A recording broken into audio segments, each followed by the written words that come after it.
کرۂ ارض پر ہر علاقے، جگہ اور گاؤں کی اپنی اہمیت، انفرادیت اور خاصیت ہوتی ہے، لیکن کچھ علاقوں یا جگہوں کی مٹی اتنی مردم خیز اور منفرد ہوتی ہے کہ وہ ہر اعتبار سے اپنی ایک علیحدہ تاریخی حیثیت رکھتی ہے۔ یوں تو آزاد کشمیر شہداء اور غازیوں کی سرزمین ہے، لیکن ضلع بھنبر میں واقع کلری ایک ایسا گاؤں ہے جو مہمان نوازی، دوست پروری، قربت داری اور بہادری کے اعتبار سے بے مثال ہے۔ اس کے علاوہ کچھ اور اعزازات ایسے ہیں جن سے اللہ تبارک و تعالیٰ نے صرف اور صرف کلری ہی کو نوازا ہے۔ اگر عسکری اعتبار سے بات کی جائے تو آزاد کشمیر کے پہلے لیفٹیننٹ جنرل محمد اکبر خان اسی گاؤں میں پیدا ہوئے۔ خطۂ کشمیر کی تاریخ میں کلری آزاد کشمیر کا واحد گاؤں ہے جس نے 2 لیفٹیننٹ جنرل اکبر خان اور لیفٹیننٹ جنرل شیر افگن نہ صرف ایک گاؤں بلکہ ایک ہی فیملی سے پیدا کیے۔ آزاد کشمیر سے تعلق رکھنے والے پہلے سفارتکار کی حیثیت سے برطانیہ میں پاکستان کے سفیر کا اعزاز بھی کلری کو حاصل ہے۔ تحریک آزادی کشمیر 1947 ضلع میرپور اور بھنبر میں شروع کرنے کا سہرا بھی اسی گاؤں کے عظیم سپوت میجر محمد افضل شہید کو جاتا ہے۔ ہمارے اس خطے میں کسی ایک یونین کونسل سے سب سے زیادہ شہداء کا اعزاز بھی کلری کو حاصل ہے، اور کسی گاؤں کی ایک ہی فیملی سے سب سے زیادہ شہید آفیسرز بھی اسی گاؤں کی میراث ہے۔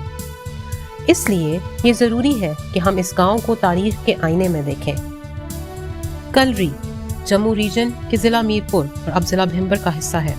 یہ گاؤں پیر پنجال پہاڑی سلسلے کی انتہائی جنوب مغربی سطح مرتفع کے پہلو میں واقع ہے، اور سمانی ویلی کے چھوٹے پہاڑی سلسلے کالی تہار کے جنوبی دامن میں اس جگہ واقع ہے جہاں پہاڑی سلسلہ ختم ہوتا ہے، اور یہاں سے جنوب کی سمت زرخیز زمین سے مزین میدانی سلسلہ شروع ہو جاتا ہے۔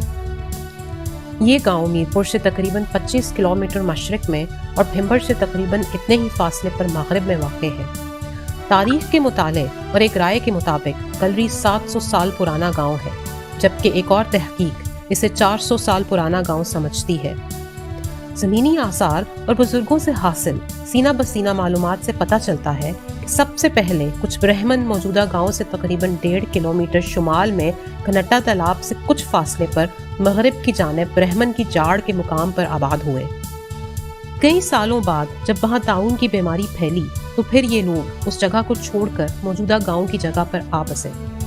موجودہ گاؤں کے چاروں اطراف میں کلر والی زمین ہے۔ اس سے اندازہ لگایا جاتا ہے کہ گاؤں کا نام کلری اسی نسبت سے رکھا گیا ہے۔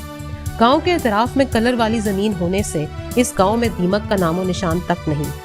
اگرچہ کلری میں اور قبائل بھی آباد ہیں، لیکن وہ بہت ہی کم تعداد میں ہیں۔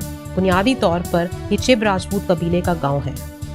چب راجپوتوں کے جد امجد راجہ چب چند کی اولاد میں سے راجہ دھرم چند المعروف راجہ شاداب خان بابا شادی شہید کے پوتے اور مل خان کے بیٹے جیسک خان نے پنجیڑی آباد کیا۔ جیسک خان کے 4 بیٹوں یعنی گوہر پال، تراب خان، بندو خان اور بالو خان میں سے گوہر پال کے پوتے اور مظفر خان کے 3 بیٹوں یعنی عیسیٰ خان نے سہلر، علی شیر نے تونین اور موسیٰ خان نے کلری کو آباد کیا۔ کلری میں آباد تمام چب راجپوت موسیٰ خان کی اولاد ہے۔ جیسا کہ اس زمانے میں مختلف قبائل، برادریوں اور گاؤں کی آپس میں دشمنیاں ہوا کرتی تھیں، تو زمانہ قدیم سے ہی راجپوت اپنے گاؤں کو جنگی تدابیر اور اصولوں کے مطابق ہمیشہ اونچی جگہ پر آباد کرتے تھے جہاں دشمن کا پہنچنا مشکل ہو۔ اگرچہ کہ وہاں گاؤں والوں کے لیے ساز و سامان، لکڑی، پانی وغیرہ لانے میں مشکلات بھی ہوتی تھی۔ کلری بھی ایک ایسے ہی اونچے پلیٹو پر واقع ہے جس کے شمال میں بیری، پلائی اور کیکر کا گھنا جنگل، جبکہ مشرق اور مغرب کی طرف گہری کھائیاں، کسیاں اور نالے ہیں۔ یہاں پہنچنے کے لیے صرف ایک ہی راستہ یعنی جنوب کی طرف سے آتا ہے۔ اس حکمت عملی سے تھوڑے ذرائع کے ساتھ بھی ایک سمت کا اچھی طرح دفاع کیا جا سکتا ہے۔ اگر گاؤں کے مرد کسی جنگی مہم جوئی پر گئے بھی ہوں تو خواتین اکیلے بھی اپنے گاؤں کا دفاع کر سکتی ہیں۔ اس علاقے کا ایک اہم گاؤں کسکمہ کلری سے تقریباً 10 کلومیٹر شمال میں واقع ہے۔ اپنی اہمیت کا اہم دوسرا گاؤں پنجیڑی کلری کے جنوب مشرق میں تقریباً 5 کلومیٹر کے فاصلے پر بھنبر کی طرف واقع ہے۔ در حقیقت ہمارے اپنے علاقے سے باہر اکثر لوگ کلری اور پنجیڑی کو ایک گاؤں سمجھتے ہیں اور اسے کلری پنجیڑی کہتے ہیں۔ نہر اپر جہلم کلری سے تقریباً 7 کلومیٹر جنوب کی جانب سے گزر کر جاتی ہے۔ اس نہر کی تعمیر 1904 تا 1916 مہاراجہ کشمیر اور برٹش انڈین گورنمنٹ کے درمیان ایک معاہدے کے تحت کی گئی۔ تاکہ پنجاب کے علاقے اور زمینیں سیراب کی جا سکیں۔ اس وقت یہ نہر منگلا کے مقام پر دریائے جہلم سے نکالی گئی اور براستہ چیچیاں، افضل پور، پل منڈا، چاتنا اور علی بیگ سے ہوتی ہوئی شکریلا کے مقام پر پنجاب میں داخل کی گئی۔ منگلا ڈیم کی تعمیر کے بعد بجلی پیدا کرنے کے لیے جو سپل ویز بنائے گئے، ابھی اس نہر کو پانی ان سپل ویز سے مہیا کیا جاتا ہے۔ صدیوں پرانا یہ گاؤں مختلف کنبوں کے حوالے سے 6 محلوں میں بٹا ہوا ہے۔ گاؤں کے شمالی حصے میں 2 بڑے محلے، دائیں جانب جس میں حویلی والے اور بالے رہتے تھے، اور بائیں جانب 31 والا کنبہ ہے۔ 31 کے کنبے سے مغرب والی سپر پر کمہارانہ محلہ واقع ہے۔ گاؤں کے درمیان اوپر والے لپاڑے کے ساتھ گاؤں کی جامع مسجد ہے۔ مسجد سے جنوب مشرق کی جانب اور روڈ کے مشرق میں محلہ مغلاں اور ڈھکی والے، اور روڈ کی دوسری طرف محلہ میانے واقع ہے۔ میانے گاؤں کے علماء تھے اور گاؤں کی جنوب کی جانب مندیڑا واقع ہے۔ کلری مسلمانوں کا ایک بڑا گاؤں تھا، جبکہ ہندو اور سکھ اگرچہ کم تعداد میں لیکن وہ بھی تقریباً ہر محلے میں رہتے تھے۔ ہندو اور سکھ زیادہ تر پڑھے لکھے اور کاروبار کرتے تھے، جبکہ مسلمان یا تو فوج کی سروس کرتے تھے یا زمینداری۔ کلری کے بہت سارے مسلمان فوجیوں نے پہلی جنگ عظیم اور دوسری جنگ عظیم میں حصہ لیا۔ جاتنا اور علی بیگ کے درمیان اپر جہلم نہر سے شمال کی جانب بشمول چبی تمام رقبہ، سکیتر سے مشرق کی طرف، نالا پیل سے مغرب بشمول کھڈوڑا، کسری اور شمال میں کسکما کی طرف نالا ٹنڈوئی تک تمام زمین اور رقبہ کلری کی ملکیت تھا۔ مسلمانوں میں سے سب سے معتبر شخصیات کرنل علی اکبر صاحب، کرنل دلاور صاحب، نمبردار دادو خان اور صوبیدار جلال صاحب، جنرل اکبر صاحب کے والد، جانے جاتے تھے۔ صوبیدار جلال صاحب کلری کے پہلے صوبیدار ہوئے جنہوں نے پہلی جنگ عظیم میں بھی حصہ لیا۔ کلری گاؤں کے مسلمانوں میں سب سے بڑے جاگیردار راجہ کرم داد خان محلیہ تھے، جنہیں مہاراجہ کی طرف سے 1300 کنال کی اضافی زمین ماڑی کے مقام میں دی گئی، جبکہ یونین کونسل کلری میں سب سے زیادہ زمین نمبردار راجہ دادو خان کی تھی۔ دادو خان بریگیڈیئر غوث صاحب، راجہ شیر افضل خان اور راجہ نذیر احمد کے نانا تھے۔ کرنل علی اکبر صاحب کلری سے پہلے آرمی آفیسر ہوئے جو 1939 میں مہاراجہ کی آرمی سے ریٹائر ہوئے۔ مہاراجہ ان کا بہت احترام کرتا تھا۔ مہاراجہ چونکہ خود راجپوت تھا، وہ کلری کے راجپوتوں کی بہت قدر کرتا تھا۔ اپریل 1947 میں وہ کلری آیا اور موجودہ بیسک ہیلتھ یونٹ کی جگہ پر علاقے کے سب لوگوں سے ملا۔ ان بزرگوں سے پہلے والی جنریشن میں سے راجہ کرم داد خان اور ان کے والد مست خان صاحب 31 کے قبیلے سے اور راجہ معصوم خان حویلی والوں میں سے 19ویں صدی کے معتبر شخصیات تھیں۔ اگرچہ کہ 1939 میں ریٹائر ہونے والے کرنل علی اکبر صاحب کلری کے پہلے آرمی آفیسر تھے، لیکن بعد میں بریگیڈیئر غوث صاحب نے دہرادون سے پاس آؤٹ ہو کر 1941 میں 5 پروونس ہارس میں کمیشن لیا اور 1942 میں جنرل اکبر صاحب نے بلوچ ریجمنٹ میں کمیشن لیا، جبکہ میجر افضل صاحب مہاراجہ کی آرمی میں کمیشن لے چکے تھے۔ کرنل دلاور صاحب کے بیٹے لیفٹیننٹ عثمان علی نے 1947 میں ٹریننگ مکمل کی۔ برٹش انڈین آرمی میں اپنی بہترین سروس اور خدمات کی وجہ سے اعزازی لیفٹیننٹ عطا محمد، اعزازی لیفٹیننٹ فقیر محمد اور اعزازی لیفٹیننٹ الف خان کو اعزازات سے نوازا گیا۔ ایس پی راجہ ممتاز صاحب کلری سے پہلے پولیس آفیسر تھے جو 1947 سے بہت پہلے سے مہاراجہ کی پولیس میں سروس کر رہے تھے۔ اس علاقے سے سب سے زیادہ پڑھے لکھے آدمی راجہ شاکر خان تھے، جو کرنل علی اکبر کے سب سے چھوٹے بھائی اور جنرل شرفکن کے نانا ہیں۔ انہوں نے 1930 میں سری نگر سے انٹرمیڈیٹ پاس کیا۔ گاؤں کے لوگ پہلے چاموچیاں سے پانی لاتے تھے، پھر مست خان کے بیٹے راجہ کرم داد خان جو کرنل علی اکبر صاحب کے دادا تھے، انہوں نے گاؤں کا پہلا کنواں، مٹھالے والا کنواں، تقریباً 175 سال پہلے بنوایا۔ اس سے لوگوں کو پینے کے صاف پانی کی سہولت میسر آئی۔ اس کے بعد کماگری میں معصوم خان اور پھر موزہ ہلہ میں روشن خان جو بالے قبیلے کے بزرگ تھے، انہوں نے کنویں بنوائے۔ تقسیم ہند سے کچھ عرصہ پہلے گاؤں میں اوپر والے لپاڑے سے مغرب والی کسی میں گہرائی میں ایک بہت گہرا تقریباً 400 فٹ گہرا کنواں کھودا گیا تھا، جس میں پانی بہت ہی محدود مقدار میں آتا تھا۔ گاؤں میں مسلمانوں کی عبادت کے لیے موجودہ جامع مسجد کی جگہ ایک پرانی مسجد ہوا کرتی تھی، جبکہ گاؤں کے شمال میں موجودہ بیسک ہیلتھ یونٹ کی جگہ سکھوں کا ایک گردوارہ ہوا کرتا تھا۔ گردوارے کے جنوب میں 2 تالاب اور گردوارے کے مشرق میں نیچے گہری جگہ پر ایک بڑا تالاب ہوا کرتا تھا۔ اس تالاب کے جنوبی کونے میں بہت بڑے اور پرانے برگد کے درخت تھے، جہاں گرمی میں اکثر نوجوان ان کے سائے میں بیٹھا کرتے تھے۔ گاؤں کے لوگ ان تالابوں سے پانی استعمال کیا کرتے تھے۔ گاؤں کے شمال میں تقریباً 1.5 کلومیٹر کے فاصلے پر کنہٹا کے مقام پر جانوروں کے لیے ایک تالاب بنا تھا اور کچھ لوگ گھر میں اضافی استعمال کے لیے بھی اس تالاب سے پانی لاتے تھے، جس کے شمالی کنارے پر ایک بہت بڑا پیپل کا درخت جو دور سے نظر آتا تھا۔ یہ درخت سروے ٹری کے طور پر جانا جاتا تھا۔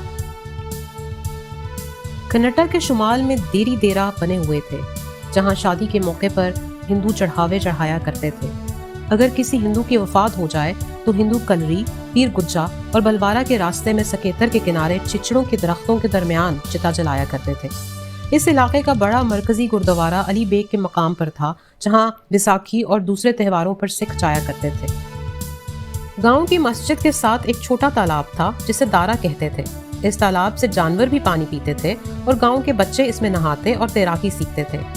دارے کی ایک طرف مسجد جبکہ دوسری طرف لڑکوں کا پرائمری اسکول تھا اور اس میں کلری گاؤں کے مولوی احمد صاحب ہیڈ ماسٹر تھے، جبکہ مولوی حنیف صاحب اور مولوی فیض صاحب اسکول ماسٹر تھے۔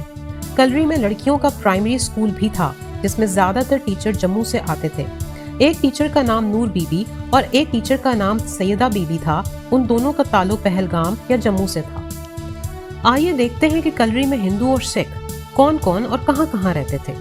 قیام پاکستان سے پہلے کلری میں 17 گھرانے ہندوؤں اور سکھوں کے تھے، اگرچہ کہ ان میں بہت سارے سنگھ قبیلے کے تھے لیکن زیادہ تر ہندو تھے۔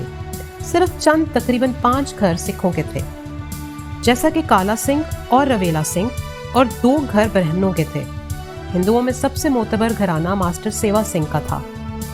یہ 7 بھائی تھے، سب پڑھے لکھے، باروزگار، بہت جائیداد کے مالک اور امیر گھرانوں سے تھے۔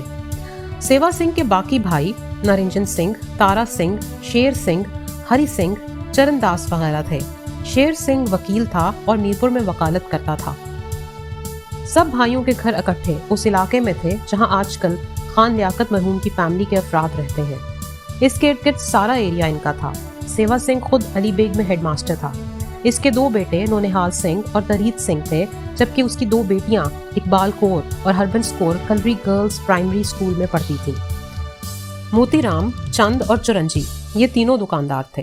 چرنجی کی دکان گورا نکا میں تھی، جبکہ موتی رام کی دکان جو راستہ اوپر لپاڑے سے عزیز الرحمان کے گھر کی طرف جاتا ہے اس کی شروع میں دائیں طرف تھی، جبکہ چند کی دکان حوالدار سلیم مرحوم کی دکان سے آگے راستے کے دائیں طرف تھی۔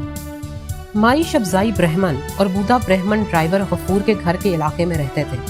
مائی شبزائی کے بیٹے میرپور رہتے تھے، جبکہ بودا برہمن کا بڑا بیٹا کرشن کشمیر آرمی میں تھا۔ اس کے ایک چھوٹے بیٹے کا نام راج تھا۔ کالا سنگھ بھی سکھ تھا۔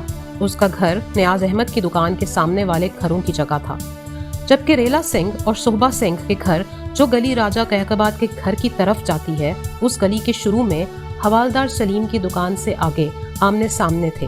یہ تینوں بھی دکاندار تھے۔ روپا سنگھ اور اس کا بیٹا سنیارے کا کام کرتے تھے اور ٹھاکر اور مالک بھی سنیارے تھے۔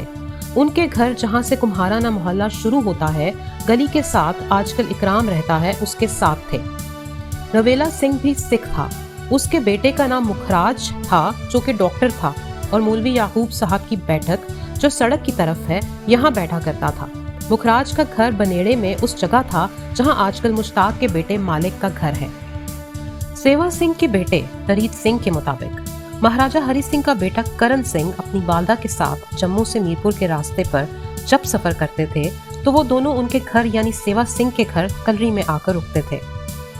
اگرچہ کلری مسلمانوں کا بڑا گاؤں تھا، ارد گرد میں گڑا نکا، کوٹھی میرا، سرہد، پیل اور کماگری کے ساتھ کھولے ہاں میں ہندو اکثریت میں رہتے تھے، جبکہ گھسیٹ پھلی، پیر گجا اور گواہ مسلمانوں کی بستیاں تھیں۔ مسلمان اور ہندو سب بہت اتفاق سے رہتے تھے۔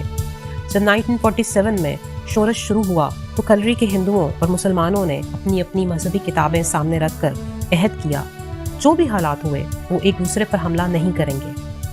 جب حالات زیادہ خراب ہوئے تو کلری کے مسلمان تمام ہندوؤں اور سکھوں اور ان کے اہل و عیال کو کنہٹا تک چھوڑ کے آئے تاکہ وہ گڑھا نکا جو ہندوؤں کا بہت بڑا گاؤں تھا وہاں خیریت سے پہنچ جائیں۔ پھر جب اس علاقے میں مہاراجہ کی حکومت کے خلاف بغاوت شروع ہوئی تو یہ لوگ یہاں سے انڈیا کی طرف ہجرت کر گئے۔ جب مجاہدین نے آپریشن شروع کیے تو کلری کے مسلمان بھی یہاں سے اس وقت پاکستان یعنی پنجاب کے ملحقہ علاقوں میں خاص طور پر سرائے عالمگیر کے علاقے میں چلے گئے۔